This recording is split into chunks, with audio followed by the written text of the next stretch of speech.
Good evening. I am Adam Gorey, and I'm here with a special guest tonight. Please welcome to Next Level Radio, the man, the dog, the legend, Mr. Jason Gann. Jason, how you doing?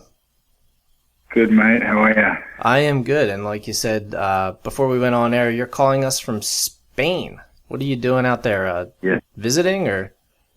Yeah, I'm just visiting my in-laws, actually, in northern Spain, and I'm just on a farm, taking a well-earned break after a grueling final season of Wilfred. We only shot like 10 episodes in this last season as opposed to our regular 13, but in 10 weeks we shot more scenes in 10 weeks than we normally do in a regular season as well. So it was pretty breakneck, and it was a crazy schedule. Yeah, it sounds like. But it's all done now, and just waiting to see how it's received. Yeah, definitely. And this is the final season, correct? The fourth and final? Yeah. And it is... Go ahead. Mm-hmm. Oh, I was just going to say, it was an Australian show first, and that there was only 2 seasons of the Australian version before it turned over to the U.S. version. Is this the ending to the U.S. version going to be similar at all to the Australian version? No, I mean the ending of the Australian version was pretty. It wasn't definitive at all, and I guess it isn't the American one. I mean, we still leave certain things up to interpretation. Okay.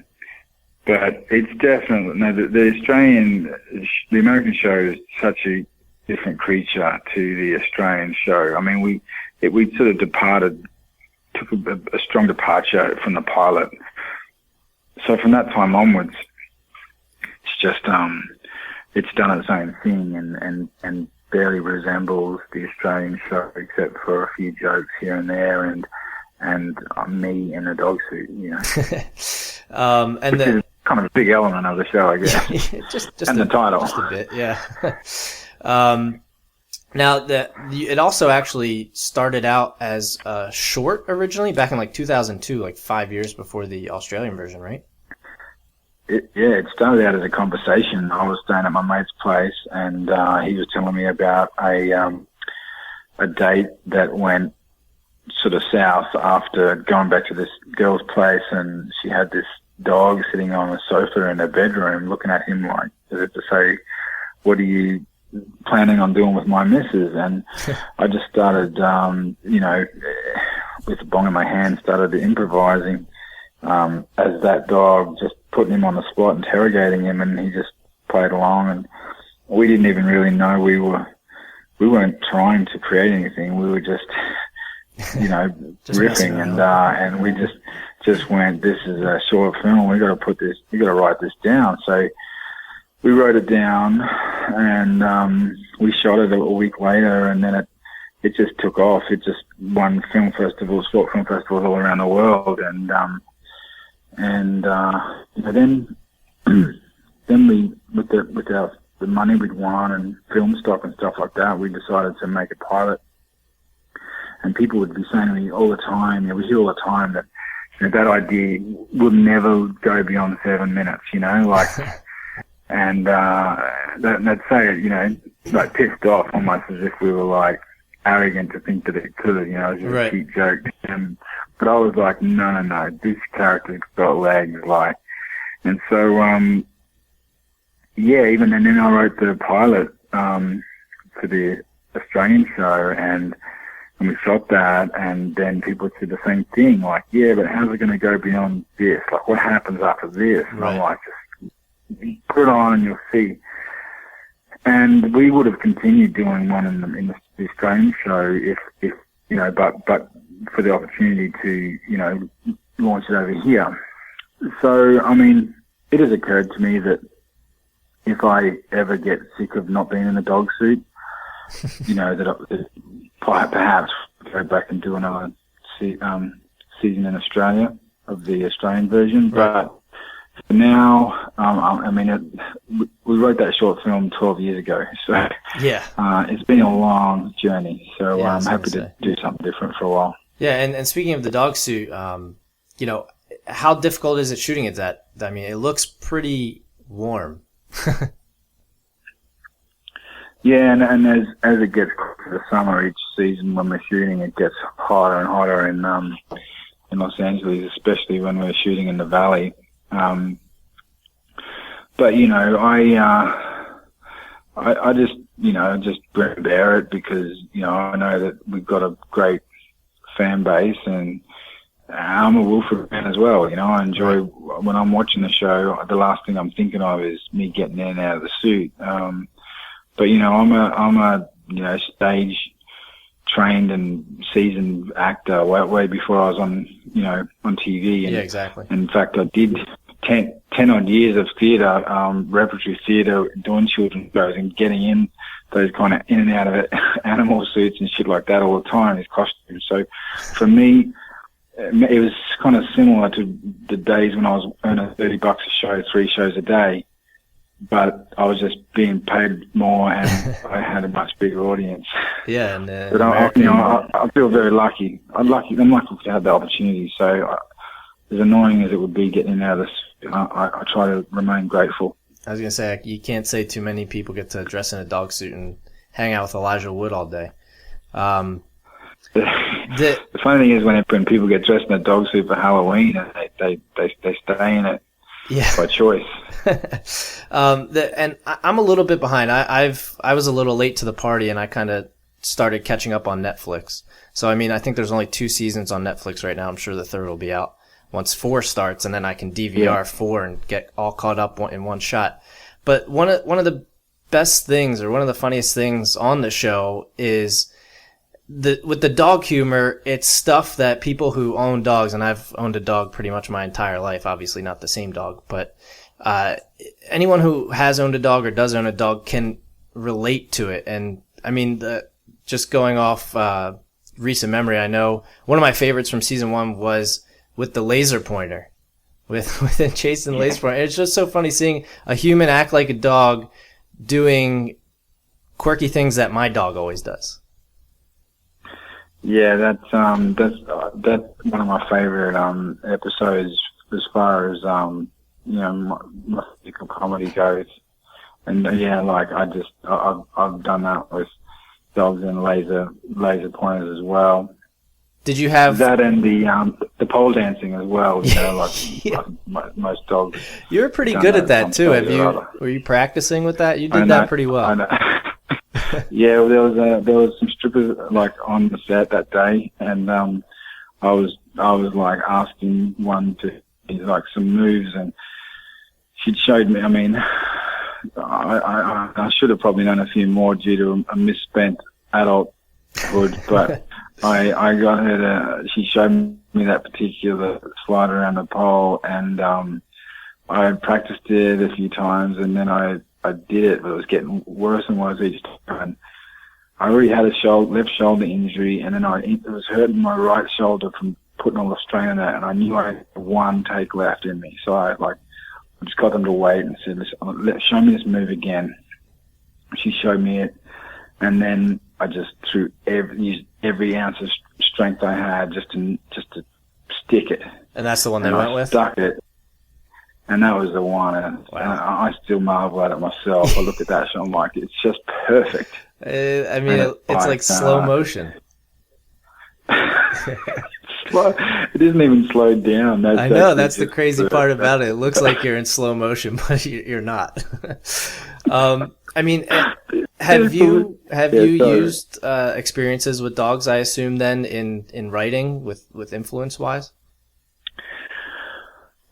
Look, it's been a long time since I had a dog, and I mean, I read a book when I was doing this first season in Australia called "Dogs Never Lie About Love," and I think that was the most research or inspiration I've taken as far as who this guy was. Right. But I always just thought of Wilfred as being a frustrated guy, just stuck in a dog's body, And I think people will probably anthropomorphize in my performance as much as they do if their own dogs. I mean, sure, we do a bunch of dogisms.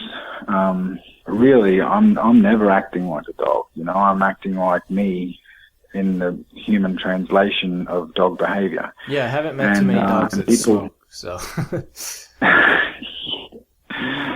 But you've blown marijuana smoke in numerous dogs' faces. Yeah, right. and speaking of that, speaking of the drug references and stuff, being on at it's on at 10 o'clock, and the season premiere, by the way, in case I hadn't mentioned it, is tomorrow, Wednesday, June 25th at 10 p.m. on FXX. Being on that late, I mean, did that really help you in allowing for more freedom using language and the drug references and stuff like that? Not really. I mean, look, we could have. In fact, we never say fuck on the show. We never say fuck, and which was weird for me because with the network or in Australia, SBS, we totally said everything. In fact, Wilfred said "cunt" every episode. That was like I wanted to make sure it had to be in every episode. Like that was one of my rules. He had to say it every episode. Yeah, it'd never been said. It'd never really been said on TV. Certainly by a guy in a dog suit in the context that we were using it. So then when we were coming to America and it was like, you're never going to say that, right? Well, even though certain networks at HBO have that kind of language. Right. I know they use it on Deadwood and also Game of Thrones. But with Fox, it doesn't really work that way. They've got generally they bleep it. But FX thought that stylistically, Wilfred isn't really a bleep type show. Like to have a beep in it or a mute sound would actually distract from the reality of the show that we're in. So I thought that first that was a handicap. In fact, I actually think it made us think harder and work to make the show darker and crazier without having to just go to the easy old swear words. Yeah, it's easier to get a laugh. Show, that way. I much prefer it now. I much prefer it. So yeah, I mean, we've had a lot of freedom, but I also get away with a lot more because I'm in the dog suit than any other human character would. It's almost like an animated character in that respect because I've got the nose and the dog suit. There's just things that I'd just never be able to do on television as a human. Yeah, exactly. And I mean, before we get wrapping up, I know you got to get going. It's after 12:30 a.m. where you're at. Once the show's done airing and everything, do you have any future projects coming up? Yeah, I've got an animation with Fox at the moment that I created, and I'm developing that with them. That I'm pretty excited about, and every season I always create at least one show and develop one show that's which I could star in should Wilfred get cancelled. So I kind of got a back catalogue of several shows, and I've got another 2 shows. I've got 3 new shows that I'm developing. One is already the concept sold and to Fox, and I'm working on, but the other 2 are fresher, and I'll be pitching them when I get back to the States. Can you tell us what the Fox one is called and what it's about, or is that still kind of under wraps? The Fox one, well, it hasn't been announced, but I know they're going to announce it soon. Okay. So I probably shouldn't, but that's okay. I don't want to get you in trouble. Yeah. You just never know. Just wear the dog suit next time you go in. You can get away with it. Networks generally like to first to make big statements. So I'm like a true dog. I'm master is. Well, once it starts, once it gets to that point where it's airing, we'll have to have you back on so you can actually talk about it. Definitely. I'll be happy to do that. All right. Well, I know you got to get going, but real quick, before we end interviews, what we usually like to do here on Next Level Radio is do what's called a rapid fire. It's basically just a few quick questions, kind of just fun ones, short answers, kind of a little bit. Some of them are to get to know you a little better. Some of them are just fun questions about the first one's just a fun question about Wilfred, actually. If he were a different animal, what animal would you have gone with? A cat. A cat? Okay. Well, that'd be an interesting suit to see, the cat suit. And I forgot to mention this, and like I said, I'm a little behind, so I mean, if it's spoiling anything, you don't have to mention it. Do you ever actually find out what kind of dog Wilfred is? Yes. Okay. Excellent. Because that's been like, there's that one point in the first season where they show a dog sitting outside, and Elijah, I think it was like very beginning of the season, Elijah Wood thinks it's Wilfred like the next morning, and you're like, oh, that's the kind of dog? Yeah. And then he just walks up behind you, and you're like, son of a bitch. Yeah. Second one, what's your... No, go ahead. Yeah, I mean, not to give... Yeah, I'll keep going. Next question. Oh, I was just going to say, what's your favorite board game? I'm just going to have another spoiler. I gotta make sure I don't have any spoilers. But yeah, what's the next question? Your favorite board game? Monopoly, I guess. Oh, I like Battleship. Oh, yeah. Battleship's a lot quicker than Monopoly, too. Yeah. Last one. If you could switch places with someone for a day, who would you want to switch places with?